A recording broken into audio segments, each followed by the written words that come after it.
Hello students, welcome to my YouTube channel and impressive. तो आज का हमारा जो विषय है वो है जल चक्र। आज हम इस वीडियो में जानेंगे किस तरह से जो एक बीएड के लिए एक मैक्रो लेसन प्लान तैयार किया जाता है, कौन कौन से उसमें स्टेप प्रयोग किए जाते हैं। तो चलिए ज़्यादा टाइम ना वेस्ट करते हुए स्टार्ट करते हैं अपनी ये वीडियो।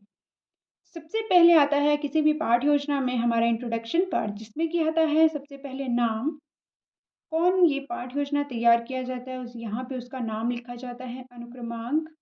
अनुक्रमांक, विषय, विषय कौन सा है, भौतिक विज्ञान।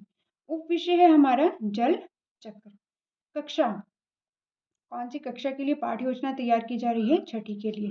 समय अवधि कितनी रहेगी, 30 से 35 मिनट जो एक मैक्रो लेसन प्लान का टाइम पीरियड रहता है। दिनांक, कौन से दिनांक के लिए पाठ्य योजना तैयार की जा रही है।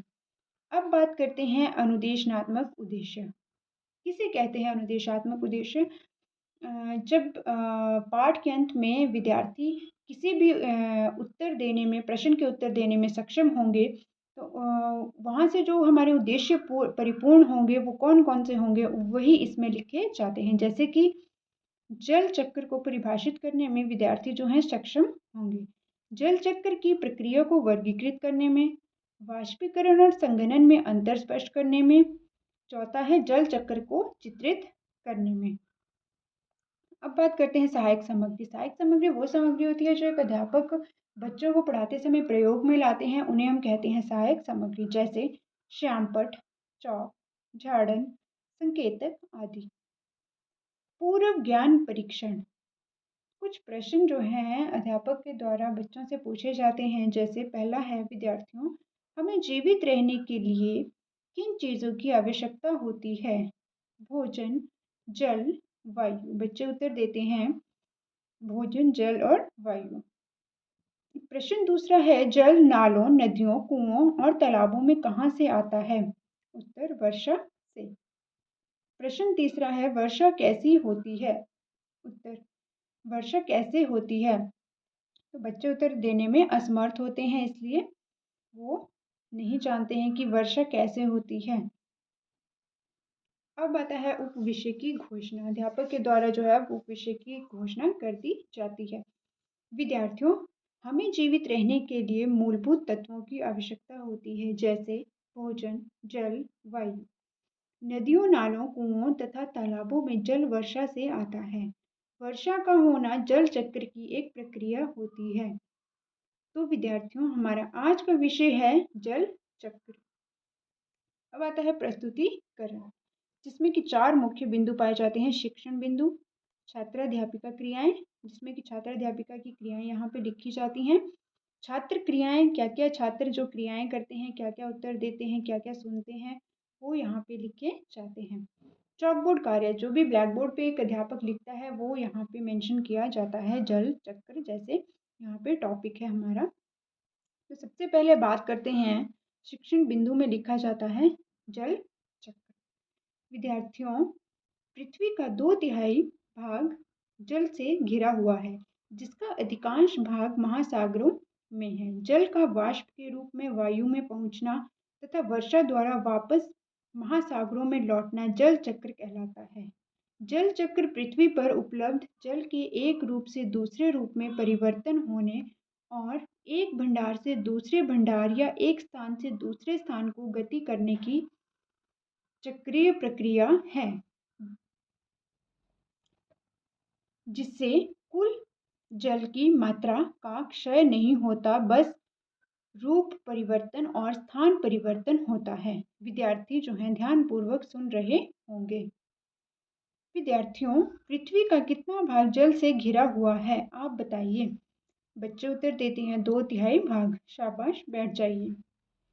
जलीय चक्र की प्रक्रिया जल मंडल का एक ऐसा क्षेत्र है जहां वातावरण तथा पृथ्वी की सतह का सारा जल मौजूद होता है।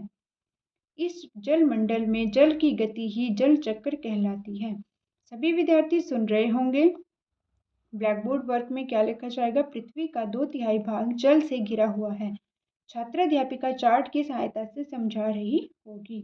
जल चक्र के भाग, जल चक्र की संपूर्ण प्रक्रिया बहुत ही सरल है, जिसे 6 भागों में विभाजित किया गया है। जिसमें प्रथम भाग है वाष्पीकरण, जब वातावरण में जल वाष्प प्रवृत्ति होकर बादलों का निर्माण करते हैं, इस प्रक्रिया को प्रवण कहते हैं। छात्रा अध्यापिका चार्ट की सहायता से समझा रही होगी। सभी विद्यार्थी ध्यानपूर्वक सुन रहे होंगे। जब वायु काफी ठंडी होती है तब जल वाष्प वायु के कणों पर द्रवित होकर बादलों का निर्माण करता है। जब बादल बनते हैं तब वायु काफी ठंडी होती है, तब जल वाष्प वायु के कणों पर द्रवित होकर बादलों का निर्माण करती हैं। जब बादल बनते हैं तब वायु विश्व में चारों ओर ले जाकर जल वाष्प को फैलाती है।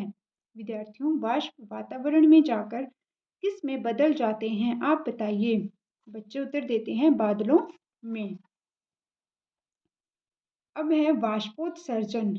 विद्यार्थियों, वाष्पीकरण के अतिरिक्त वाष्पोत्सर्जन भी एक ऐसी प्रक्रिया है जल वाष्प के रूप में परिवर्तित होता है। पौधों को जल की आवश्यकता भोजन बनाने के लिए होती है। प्रकाश संश्लेषण प्रक्रिया के बाद बचे हुए जल को वाष्प में परिवर्तित करके मुक्त कर दिया जाता है। इसमें संघनन प्रक्रिया होती है जो वायुमंडल में होती है। विद्यार्थी सुन रहे होंगे ब्लैक बोर्ड पर। वाष्प वातावरण में जाकर बादलों में बदल जाते हैं। छात्र अध्यापिका चार्ट की सहायता से समझा रही होगी। अब आता है संघनन। जल को पुनः पृथ्वी पर वापस लाने में महत्वपूर्ण भूमिका है। संघनन प्रक्रम में वायु एक पर्याप्त ऊंचाई पर इतनी ठंडी हो जाती है कि इसमें उपस्थित जल संघनित होकर छोटी छोटी बूंदों में परिवर्तित हो जाता है, जिन्हें जल कणिका कहा जाता है। विद्यार्थी सुन रहे होंगे।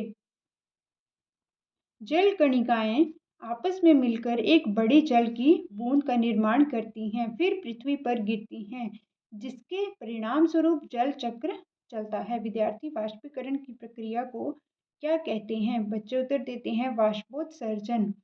शाबाश, बैठ जाइए। संवेदन अपवाह। 3 चरण संवेदन, अपवाह तथा वाष्पीकरण एक साथ होते हैं। अतः स्वेदन की प्रक्रिया वर्षा के भूमि में रिसाव के कारण होती है। यदि वर्षा तेजी से होती है तो इससे भूमि पर अतः स्वेदन की प्रक्रिया होकर अपवाह हो जाता है। सभी विद्यार्थी सुन रहे हों। तो अब आप यहाँ पे देख सकते हैं कि ये मिनिएचर मेरे द्वारा बनाया गया है, जिसमें कि आप बच्चों को दिखा सकते हैं किस तरह से एक जल चक्र चलता है, क्या क्या इसमें प्रक्रियाएं होती हैं। इससे जो है एक मिनिएचर के द्वारा बच्चे जो हैं किसी भी टॉपिक को बहुत ही इंटरेस्ट से समझेंगे। तो आप ये देख सकते हैं, सबसे पहले ये मैंने यहाँ पे हेडिंग डाली है जल चक्र। इसके बाद आता है यहाँ पे, ये देखो आप देख सकते हैं किस तरह से चित्र बनाया गया है। ये वर्षण हो रहा है, वाष्पोत्सर्जन है, संघनन हो रहा है और ये वाष्पीकरण। इस तरह से जो एक आप मिनिएचर बना सकते हैं और बच्चों को आसानी से इस टॉपिक के बारे में बता सकते हैं। अब आता है पुनरावृत्ति, रिकैपिटुलेशन। विद्यार्थियों, आज हमने जल चक्र पृथ्वी का 2/3 भाग जल से घिरा हुआ है, जिसका अधिकांश भाग महासागरों में है। जल का जल वाष्प के रूप में वायु में पहुंचना तथा वर्षा द्वारा वापस महासागरों में लौट जाना जल चक्र कहलाता है। जलीय चक्र की प्रक्रिया जलमंडल का ऐसा क्षेत्र है जहां वातावरण तथा पृथ्वी की सतह का सारा जल मौजूद होता है। वाष्पीकरण, वाष्पोत्सर्जन, संघनन, स्पंदन, अपवाह आदि के बारे में विस्तार पूर्वक अध्ययन किया। मूल्यांकन। कुछ प्रश्न जो है अध्यापक बच्चों से पूछते हैं। पहला है, जल चक्र से आप क्या समझते हैं? जल चक्र की प्रक्रियाएं के नाम बताइए। वाष्पीकरण और संघनन में क्या अंतर है? चौथा है, जल चक्र का चित्र बनाइए। अब किसी भी पाठ योजना का सबसे महत्वपूर्ण बिंदु होता है गृह कार्य, जिसमें कि अध्यापक बच्चों का मूल्यांकन अच्छे से कर पाते हैं कुछ प्रश्नों के द्वारा। तो ये ब्लैक बोर्ड पे प्रश्न लिखा जाता है, जल चक्र की प्रक्रियाओं के नाम बताइए तथा इसका चित्र बनाइए। तो ये थी आज की हमारी पाठ योजना। इसमें हमने जाना कि बीएड के लिए किस तरह से एक मैक्रो लेसन प्लान तैयार किया जाता है, कौन कौन से इसमें विधियों का प्रयोग किया जाता है, क्या क्या उनमें कौन सी विधि में लिखा जाता है, क्या क्या मेंशन किया जाता है। तो अब यदि आपको ये वीडियो अच्छी लगी हो, कंटेंट अच्छा लगा हो, तो प्लीज़ चैनल को लाइक शेयर एंड सब्सक्राइब ज़रूर करें और बेल आइकन प्रेस करें। And thank you for watching this video.